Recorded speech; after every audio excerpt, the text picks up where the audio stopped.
En Buenos Aires, tomando ejemplo de esta, si van a protestar contra cualquier cosa, nosotros tenemos más derechos, pensaron otros que sí tienen reales dificultades en su vida. Y también hicieron marchas, con lo cual hoy Buenos Aires era una sucesión de gentes que se encontraban en distintas esquinas, lugares de la ciudad. Pero esta manifestación que tenemos aquí deja un margen de enorme frustración para quienes pensaron que podían llevar decenas de miles de personas hasta el Congreso, procurando tergiversar una vez más a la democracia. Por supuesto que fue una marcha de violentos, de gente que dice cualquier cosa, que da muchísima pena. Cada uno de los entrevistados aparece al azar. Ustedes ven cómo trabajan nuestros compañeros. Pasa una persona, quiere hablar, cuénteme por qué está aquí. Y lo cierto es que cada uno de ellos expresa tanto desconocimiento, tal influencia de los medios, por otra parte, repitiendo consignas que desde ya son absurdas y engañosas, y arrastrando toda la situación a momentos muy tensos con los periodistas que a ellos por algún motivo no los quieren. Que esos periodistas tengan que padecerlos en función de que otros los lanzan a esos lugares es una de las cosas con las que tenemos que convivir hoy día en el periodismo de la República Argentina. Mire nada más esta escena. Y que se vaya, pero no te hablo. ¿El barbijo? No, me está rompiendo el micrófono. No, señor, no.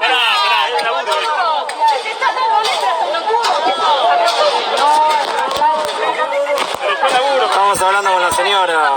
Y que se vaya, pero no te hablo. ¿El barbijo? No, me está rompiendo el micrófono. No, señor, no.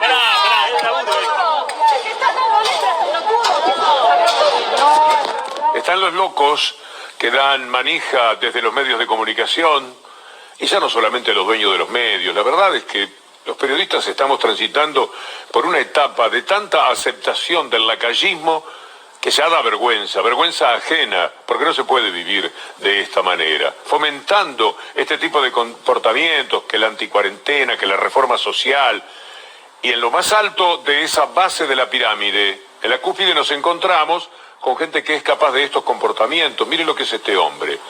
A lo mejor es una persona que en la oficina está bien visto, en su trabajo, que está bien considerado, pero aquí saca lo que es para afuera. Un hombre muy violento, que se maneja frente a la indefensión que tiene un periodista, que ni siquiera puede esperar ese ataque. Esto es el mandato de la locura y el enajenamiento de medios de comunicación que inciden sobre la gente, como les vamos a mostrar todavía mejor más adelante. Pero quiero compartir con ustedes nuevamente la foto de Clarín. Se ha llegado a batir el récord. Miren esta foto. Así va a ser la marcha. Así iba a ser ayer, así iba a ser hoy. Una marcha extraordinaria por la democracia y por la libertad, y métale banderas y cuadras de gente. Rodear el Congreso para que esos senadores que están tratando democráticamente y por mandato de la ciudadanía una reforma judicial no lo puedan hacer, o sepan, van a pagar muy caro si hacen todo eso. Para eso publicaron esta foto. ¿Qué dirán ahora? Nosotros les vamos a dar a elegir de estas imágenes reales del Congreso, tomadas en distintos horarios, que elijan la foto que quieran, a ver si se dan cuenta que también han mentido a futuro, no solo sobre el pasado y el presente, sino también sobre lo que viene. La marcha que iba a suceder no ha ocurrido, y esto ya es evidente. 1000 personas o menos deambulan por la avenida Entre Ríos, por Callao, porque se alejan un poquitito, se ponen lejos respetando la distancia, pero porque saben que de esa manera pueden cubrir un poco más el espacio, no porque lo sientan de esa forma. Y así están, dando vueltas, agitando una bandera, sin saber exactamente por qué. Y cuando tratan de explicarlo, entran en el ridículo. Como el que hace, por ejemplo, y lo vamos a reiterar porque esto es muy grave lo que sucede en Buenos Aires, vamos a comparar enseguida con Berlín, al ministro de Salud de esta ciudad, que cuando fue la otra marcha, la del 17A, le daba todo el derecho diciendo que la gente tiene que expresarse, tiene que sacar afuera eso que siente, y que hace bien en lo individual y en lo colectivo, ambientando la marcha del otro día, que fue un poco más numerosa que esta que tenemos hoy frente al Congreso. Las emociones, las críticas, las opiniones y las manifestaciones tienen que ser expresadas en toda su magnitud, porque eso también ayuda a mantener el equilibrio personal y el equilibrio social. Es una concepción absurda, que no tiene sentido, pero muchísimo menos manifestada por un ministro de Salud, que se corresponde con un jefe de la ciudad de Buenos Aires, que alguna vez tendrá que explicar todo lo que hizo con esta ciudad y que redundó, por supuesto, en lo que también sucedió en el Gran Buenos Aires, porque la gente es aquí donde fundamentalmente trabaja. Es para este lado que viene 1 millón de personas o más, mucho más, cuando se abren las compuertas del trabajo para flexibilizar la famosa cuarentena más larga del mundo, que ni siquiera es la cuarentena más larga del mundo, pero que ha sido la única posibilidad, y queda muy claro ahora, de evitar mayores contagios. Cuando rompieron con esa cuarentena empezó esta etapa tan desgraciada que nos está aproximando a la tragedia. Mire usted lo que es la ciudad de Buenos Aires, la ciudad con más muertes en el mundo por millón de habitantes. Buenos Aires por encima de Bogotá, de Toronto, de Quito. La columna más alta es la de Buenos Aires. Esto consiguieron los anticuarentena, los que hicieron romper con la cuarentena, los que le decían al gobierno de la ciudad de Buenos Aires: hay que dar trabajo porque si no la economía va a ser nefasta. Por supuesto, pero en todo el mundo lo es, y de eso no hay salida. Ahora invito a las autoridades de la ciudad de Buenos Aires, a la ciudad con más muertos por millón en el mundo a raíz del coronavirus, a que sepan lo que está sucediendo en Berlín, donde están impidiendo las marchas que anunciaron para el fin de semana. Aquí está un colega de la televisión pública de Alemania informándonos. Esa gente que se ha manifestado contra las medidas contra el coronavirus es gente de todos los sectores políticos, tiene más bien un trasfondo esotérico. Estamos hablando de muy poca gente, ¿eh? El 1 de agosto vinieron como 20.000, aunque los organizadores hablaron de 1.300.000, lo que era obviamente una mentira. Y ahora querían hacer otra marcha más grande que la primera, pero en el último momento el Ministerio de Interiores del Estado Federal de Berlín prohibió estas marchas, argumentando que no se puede garantizar que los manifestantes respeten las medidas de higiene. Invito a Clarín, a La Nación, a que den por lo menos la noticia. Por supuesto que la ignoran. ¿Cómo mostrar que en una ciudad como Berlín no andan discutiendo si les están quitando las libertades elementales como pretenden decir aquí, comportándose como tontos, como personas que no tuvieran la mínima educación ni preparación, tan solo por el odio y por el rechazo que tienen por un gobierno elegido democráticamente por el pueblo? Es una cosa terrible lo que ha sucedido en este tiempo. ¿Y para qué? Como decía el colega alemán, allá son iguales, los de la derecha. ¿Y qué derecha? Que salen a protestar contra todo, y en este caso contra la cuarentena, y que llevaron 20.000 personas a la puerta de Brandeburgo, y ellos pretendían que eran 1.300.000, porque lo primero que hacen es mentir. Bueno, a eso no se animaron con la marcha del 17 de agosto. No dijeron ninguna cifra, porque saben que era muy modesta. Y menos van a hablar de la cantidad de adherentes que tuvieron hoy frente al Congreso en uno de los fracasos más estrepitosos de la malicia de los medios hegemónicos de comunicación. Pero todo para tener estos brotes de tontería que vamos a escuchar ahora, y la palabra que elijo, por supuesto, trata de ser la menos ofensiva para las pobres personas que están allí, manejadas por estos medios de comunicación. No, estoy en contra de todos los multimedios, que están dueños todos los multimedios, son todos atorrantes que estuvieron acomodados en todos los gobiernos. No te oigo. ¿Por qué estoy acá? Para defender la República. Está en contra de pagar menos. Sí, digamos que sí. ¿Por qué? Sí, obvio, pero bueno. También esta reforma de la ¿Pero por qué ley. está en contra de pagar menos? Y como es. ¿Cómo le puedo decir? ¿Por qué estoy acá? Hoy estoy acá movilizada por la tristeza, la indignación. Aquí estoy en representación de cuántas personas que por ahí no pueden venir o tienen mucho miedo de venir. Vamos a mostrarles a ustedes de qué manera influyen en las personas con la perorata constante cuando ellos le encuentran la vuelta de cómo atacar. dado que la gente no sabe mucho de la reforma judicial tirando a nada, hay que oponerse dando fortaleza a ciertos argumentos. Por ejemplo, la reforma judicial le cuesta al país 5.000 millones de pesos. ¿Qué cuenta hicieron? ¿Qué antojadiza que es la misma? Por supuesto, como es habitual en el comportamiento que tienen. En realidad, si cuesta 5.000 millones la reforma, podríamos hacer una en contra y terminar con aspectos de la justicia y reducirla a la cuarta parte, con lo cual estaríamos ahorrándonos, y de eso se trata, miles de millones de pesos. Están locos, verdaderamente. Están desnorteados. Ya no saben qué decir y cómo atacar, pero influyen, ya lo va a ver.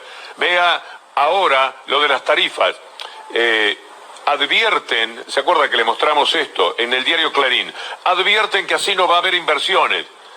Lo dicen en el diario, lo repiten en TN, en Canal 13, lo hacen los otros que se van comportando como mercenarios del periodismo. Y al final la gente termina diciendo, caramba, no va a haber inversiones, entonces va a haber mal servicio, como si el que tenemos ahora fuera buen servicio. Y no el servicio más protestado de toda la actividad que existe en la República Argentina. Bien, usted observó lo de los 5.000 millones, vio lo de advierten que no va a haber inversiones. Ahora escucha a esta señora Raquel, que estaba en la vigilia, que se quedó pobre toda la noche, y nosotros también dábamos vueltas por allí con nuestro compañero Mauricio Polchi. ¿Qué le parece el congelamiento de las tarifas telefónicas, de telefonía, que no haya aumentos? Es un paso más hacia Venezuela. ¿Está en contra? Sí, estoy en contra, a pesar de que soy una persona de clase media baja. Estoy en contra porque eso hace que todo se retraiga, que no va a haber inversiones. En el manejo de los tiempos, quedó fuera la parte de los 5.000 millones. Mañana tenemos tiempo porque es importante que se note cómo influyen, cómo dominan a la gente, cómo le trabajan en sus neuronas para que repitan las mismas cosas que ellos dicen. Una persona que no quiere que le congelen las tarifas. ¿Por qué? Porque le hacen la cabeza que no va a haber inversiones. ¿Y cuándo las hubo? Ahora va a ver usted, cuando lleguemos al tema, algo desopilante después de escuchar a esta persona. Fernández Raberta, entre otros temas, hoy manejó algo muy interesante sobre lo que significa esta marcha de la mala fe. Organismo, y estoy a cargo de un organismo que atiende a una población que en este contexto es una población de riesgo. Siempre va a haber a quienes no les importa el resto, a quienes deciden desde ir a una marcha o desde decir no me importan las medidas del gobierno, no me importa la cuarentena, o hacer incluso esto de fogonear en las redes porque creen que de esa manera están posicionándose políticamente. ¿Qué pasa cuando uno en sus conductas individuales perjudica al resto y cuando uno en sus conductas individuales pone en riesgo a los demás? Y se pone en riesgo y dice a mí no me importa porque yo creo en la libertad, porque yo también está poniendo en riesgo a quienes lo rodean. Una cosa es la élite que envía a esta gente al Congreso, algunos la representan, otros son aspiracionales. Sí, patrón, tienen alma de eso para estar acompañando lo que no conocen, lo que no saben, pero desde el odio que les han insuflado durante tanto tiempo. Y otra cosa son las marchas de la gente que tiene una necesidad, que también ojalá se pudieran evitar, porque todo tiene relación con el contagio. Estamos en la ciudad, Buenos Aires, con más muertos en el mundo. No hay otra ciudad igual. Y la inmensa mayoría está a una distancia sideral de Buenos Aires. Solo se le acerca Bogotá, bien cerquita, y después Toronto, ya más lejos, y luego ciudades que no influyen en el gráfico que nosotros le presentábamos recién. Vamos a recorrer estas marchas. Barrios de pie, habla Walter Córdoba. Y lo vemos con preocupación, porque mientras nosotros estamos en los barrios, de alguna forma, manteniendo el distanciamiento social, manteniendo una cuarentena comunitaria, ellos están expresándose libremente en contra de todos los criterios sanitarios. Y también aquellos que sienten que prestan servicios esenciales y no están siendo atendidos debidamente, y esto por supuesto es para tomar nota. Silvia Saravia. Nosotros creemos que ahí lo que se está planteando es otra cosa, es defender privilegios. hay un total desapego y una falta de consideración de lo que como comunidad tenemos que llevar adelante. ¿No acompañan ese tipo de protestas? No, las repudiamos porque en realidad nosotros lo que planteamos es que ellos están precisamente eso, tratando de conservar los privilegios de un sector económico que incluso en ese marco se está llenando de plata. Y también en Plaza de Mayo la marcha por Facundo, tan respetable porque esto es para protestarlo en todos los frentes y de todas las maneras. Ahí está Cele Fierro hablando. La desaparición forzada, hoy con el acompañamiento de su mamá, Cristina, los abogados, en un día donde el centro está en denunciar la responsabilidad del Estado en estos casos que son asesinatos producto de la violencia, de la represión institucional. Vamos a volver, si es posible, a las imágenes del Congreso en este momento y después lo vamos a escuchar a Jorge Alemán, porque la evaluación es perfecta. Están allí alrededor del Congreso y ya no saben qué hacer, porque no va nadie. Al mediodía, cuando eran poquísimos, mandamos móviles y no quería hablar, alguno decía, no, estamos esperando más gente, porque nos habían convencido de que iban a ir 20, 30, 40 mil personas, esa fotografía que le mostrábamos recién. A las 2 de la tarde estaban igual, a las 4. No querían esperar un poco más. Bueno, cuando ya se dieron cuenta que el fracaso era estrepitoso, no de ellos, pobres, que por lo menos acompañan algo en lo que no se sabe por qué creen, pero sí para los que los mandaron allí, para los que los empujaban. ¿Qué dicen en el diario La Nación ahora? ¿No les da vergüenza que sus propios trabajadores les hayan dicho a los trabajadores del diario La Nación, a los patrones, nosotros no tenemos nada que ver con estas convocatorias? Nosotros no podemos mandar a la gente a que se contagie. Los trabajadores de La Nación, porque se trabaja donde se puede, pero no todos, naturalmente. Y yo diría que ni siquiera la mayoría son cómplices de las personas que se roban y se llevan todo a través de los medios de comunicación y que quieren a la gente ahí frente al Congreso para obstaculizar un procedimiento democrático, que es la discusión de una reforma judicial, que todos sabemos cuánta falta está haciendo en la Argentina. No lo había mencionado, pero me parece digno hacerlo, que los trabajadores de La Nación ya se expresaron contra este tipo de anuncios de La Nación. Vamos, estos son los lugares de encuentro, los puntos donde nos podemos abrazar para marchar contra el Congreso y contra la democracia y contra la reforma. Así lo han hecho, y la fotografía de Clarín, así va a ser la marcha de mañana, es histórico, no nos olvidemos de este episodio. Y ahora la evaluación de Jorge Alemán. Bueno, ha aparecido un fenómeno que tal vez se corresponda con los signos de un cierto derrumbe civilizatorio, que es la emergencia del fenómeno delirante. Es decir, hay un montón de personas que mantienen una relación paranoica con la realidad. Esta es una novedad, la manera en que el delirio, no en un sentido clínico, la estructuración paranoica de ese delirio, la versión conspirativa paranoica de ese delirio ha tomado forma en un innumerable sector de las poblaciones mundiales. Hoy por lo menos el pretexto fue unificado. En general hablaban de la reforma de la justicia, pero con ese desconocimiento que Julián Guarino explicaba muy bien a media tarde en C5N, dando los datos fundamentales que hay que considerar. Se toman de la parte en la que dice que deben denunciar cualquier influencia que se quiera tener desde el gobierno, desde los sectores corporativos, desde los medios de comunicación, pero cuando esto se convierte en una persecución, no por el derecho a informar, tampoco privan al gobierno del derecho a protestar lo que se dé en materia judicial, y tampoco a las personas que puedan sentirse perjudicadas. Lo que no se puede hacer es andar por los pasillos, andar como han andado siempre los medios de comunicación. Le pregunto a Julio Saguier, ¿es cierto o no que usted estuvo sentado frente a Bonadío diciéndole que pusiera preso a Víctor Santamaría? Ese tipo de presión es el que no se puede sobrellevar. De eso hablamos, se le dice a los dueños de estos medios de comunicación que están recorriendo el camino de mayor bajeza periodística que haya en el mundo y posiblemente en la historia. Hablemos escuchando al doctor José Manuel Ubeira de la Reforma Judicial. ¿Contra qué están?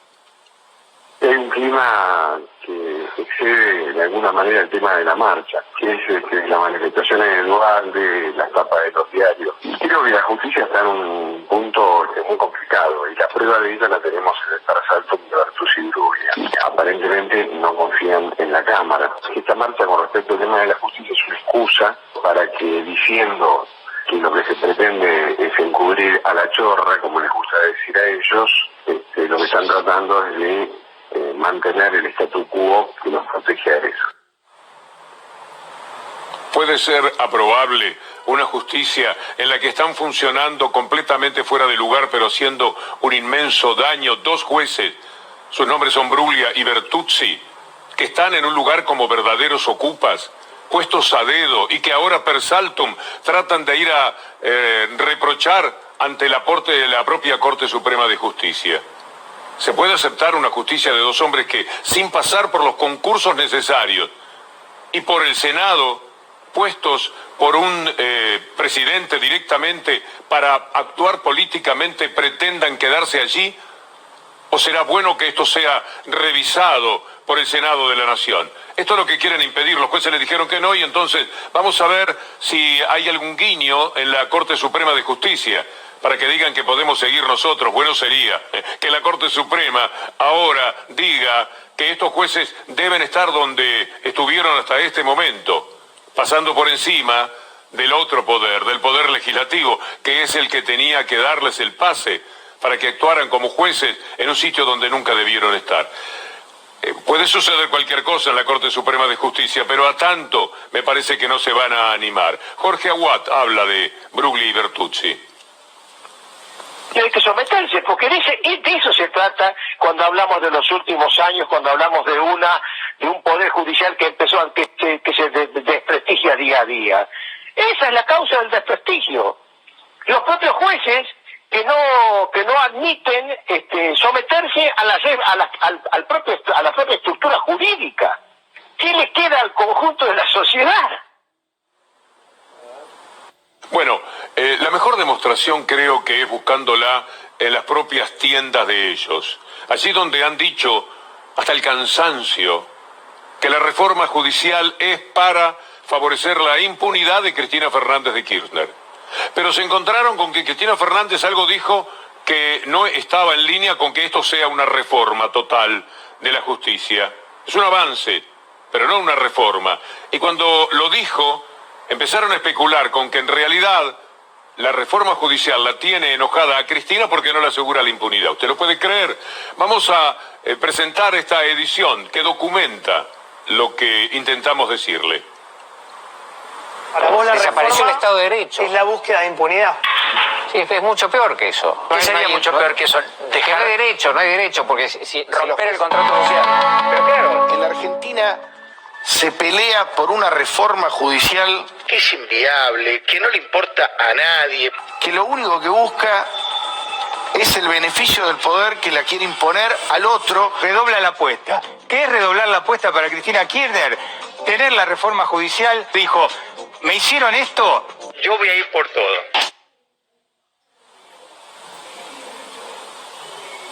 Y así lo llamamos. Seguimos yendo por todo, ¿no? Una adaptación de esa frase. La inesperada crítica de Cristina a la reforma judicial obedece a que no le sirve a ella misma. O sea, Cristina Fernández Kirchner dice, mira, esto no me resuelve mi problema judicial. O sea que el enojo en realidad es porque no favorece su impunidad. Dicho en TN, contra las voces de TN y de otros medios que acompañan la movida del grupo Clarín. Es abrumador, es insostenible desde el punto de vista de lo que un periodista aspira frente a ustedes, a decir algo que tenga una cierta coherencia, porque esto no resiste el análisis. Cómo antes era todo por la impunidad, y eso le hacían creer a la gente, la llevaban a las marchas, y el 17 de agosto agitaban la bandera y hablaban de San Martín y de las libertades porque se iba a hacer la reforma judicial que favorecía la impunidad. Y de buenas a primeras dicen, no, en realidad ella está enojada porque no favorece la impunidad. Es decir, le dan una vuelta que es propia del diablo de la calle Tacuarí. Leandro Santoro estuvo en ese templo del mal y consiguió decir algunas cosas muy valiosas para entender. Escúchelo con atención. Es una cosa de loco, porque te dicen cómo vas a tratar este tema en pandemia y al día siguiente te convocan a una concentración en la Plaza de Mayo para que se contagien todos. ¿Qué hay detrás de esta reforma, a su juicio? El cumplimiento del contrato electoral. A ver, nosotros hicimos campaña diciendo que íbamos a llevar adelante una reforma judicial. El presidente habló el 1 de marzo y dijo que íbamos a hacer una reforma judicial. Y no estamos haciendo la reforma judicial de Macri que la hizo por decreto. Porque modificó, por ejemplo, el Código de Procedimiento Penal por decreto, o metió 2 jueces de la Corte Suprema por decreto, o removió jueces y los llevó a otros fueros por decreto. Estamos presentando un proyecto en el Parlamento argentino. ¿Qué estamos discutiendo acá? ¿Que el diálogo político, que la falta de consenso? Perdónenme, pero el consenso se construye en el Parlamento argentino. Y lo que tiene que suceder es que la oposición, si no le gusta el proyecto que presentamos, tiene que presentar un proyecto alternativo. No decir que porque son la minoría y estamos en pandemia tienen derecho a decirnos a nosotros lo que podemos tratar o no podemos tratar. Papá, es una cosa de loco. Porque te dicen, ¿cómo vas a tratar este tema en pandemia? Y al día siguiente te convocan a una concentración en la Plaza de Mayo para que se contagien todos. Pues entonces, ¿cómo es? Incentivás y permitís que la gente se concentre para contagiarse y después decís que el Parlamento no puede trabajar para discutir un proyecto que estaba en nuestra plataforma electoral. Yo respeto que haya un sector de la sociedad que tenga esta duda. Además, lo entiendo. Si le inoculan todo el tiempo la duda y todo lo que hacemos es para la impunidad de Cristina, y obvio, 24 horas dándole. Da para largo el tema, por supuesto, y tiene toda la razón del mundo. Eso es argumentar. Eso es lo que no pueden hacer desde el otro lado. Ahí tienen peso las palabras y convencen desde la inteligencia, no desde la necedad, no desde la contradicción permanente dentro de la cual viven. Pero hoy es el día de la radio. Permítanme compartir con ustedes esta pequeña historia. De agosto de 1920, Buenos Aires. Un médico y sus amigos son los responsables de la primera transmisión de radio del país y, dicen algunos, del mundo. Radioaficionados fanáticos, llamados los Locos de la Azotea, inauguran la radiodifusión en Argentina en 1926. La música popular y el tango desplazan a la ópera fundacional. En los 30 se agudiza la competencia, explota la moda del aviso cantado y empiezan a utilizarse efectos musicales y sonoros. Surgen los radioteatros. 1932. Carlos Gardel canta en los estudios de la Broadcasting Company de Nueva York y lo acompañan desde los estudios de Radio Rivadavia en Buenos Aires los guitarristas Barbieri, Riverol y Vivas. En los 70 aparecen las emisoras de frecuencia modulada, más conocidas como FM. 1976. La dictadura militar impone su control sobre los medios de comunicación y el periodista argentino Ariel Delgado, desde Radio Colonia en Uruguay, les permite saber a los argentinos qué está ocurriendo en su propio país. En los 90 las emisoras toman una nueva configuración. Sus propietarios son dueños de medios gráficos y televisivos, y esto modifica las reglas de la actividad profesional y del negocio. Pequeña en el tiempo, quise decir la historia, que nosotros en un resumen magnífico, como pudo usted apreciar, hemos evocado 100 años de la radio, 100 años de la imaginación, 100 años de las voces maravillosas de los radioteatros, 100 años de la revista Dislocada, de los grandes relatores deportivos, 100 años de estadios, de multitudes, de sueños, 100 años de imaginar cómo sería la ciudad de Buenos Aires, 100 años de imaginar cómo serían aquellas fonoplateas desde donde se transmitían las presentaciones de las grandes orquestas, aquel Glostora, el Tango Club con Rafael Díaz Gallardo, esas voces que durante todo el día ocupaban nuestra vida y eran nuestros amigos y supimos admirar, y los sueños de los que finalmente pudimos trabajar en la radio, desde que muy soncitos de chicos pensábamos que estaban adentro los que hablaban de la radio, sin saber que un día nosotros también íbamos a estar adentro de verdad, para decirle a la radio, a quienes la han escuchado, a quienes la han hecho y a quienes han permitido toda esta perdurabilidad de 100 años, que serán 100 y 100 y 100 y 1000 años más, decirle gracias, muchas gracias, querida radio. Amigos, Gracias a Marcelo Pérez en los controles, a Leandro Gabriele conduciéndonos aquí, la producción de Julián Capazo y Anabela Sánchez con la cámara, como les dije, de Martín Palma. Y gracias a ustedes. Y hasta mañana, si Dios quiere, los dejamos con Pablo Dugan. Gracias, Víctor Hugo. Y ahora un informe espectacular, irónico, con la gracia, la sensibilidad del señor Lautaro Mailín. Bienvenido, Lauti. ¿Qué tal, Pablo? ¿Cómo va? Buenas tardes para vos, para todos los que están del otro lado. Volvió el club del helicóptero, lamentablemente, sí. Sabemos que esta semana Eduardo Duhalde dijo que iba a haber un golpe de Estado, después dijo que se le fue la lengua un poco, pero bueno, dijo que no iba a haber elecciones. Martín Lustó dice que hay que escuchar a gente como Duhalde. Patricia Bullrich dice que está preparada para hacerse cargo del gobierno. Y lo que preocupa, Pablo, es que la gente sale y repite. Por ejemplo, en la marcha había una persona que estaba preocupada por el golpe de Estado y otra que directamente no le gustan los gobiernos democráticos. ¿En serio? Sí, No te creo. Todo en un informe.